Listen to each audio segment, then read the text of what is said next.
আজকে চলে আসলাম কিছু বড়া বানাবো। তো আমি নিয়েছি, এটা কি কুচি পাতা বলে, তেলে কুচি বা সামথিং একটা বলে, সাথে কিছু আলু পাতা নিয়েছি, এগুলো আমার ঘরে টবে হয়েছে।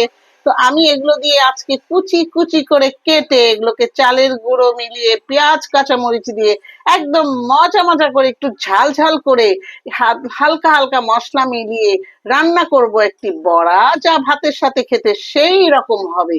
তো এইটা হলো সেই আলু পাতা, আর সাথে আছে কিছু কুচু কুচু তেলা পোকার পাতা, কি বোঝে আমি ঠিক জানি না, তেলে তেলে পাকা পাতা, তেলে তেলে পাতা, কুচকুচি পাতা বলি আমি, তেল কুচকুচি পাতা।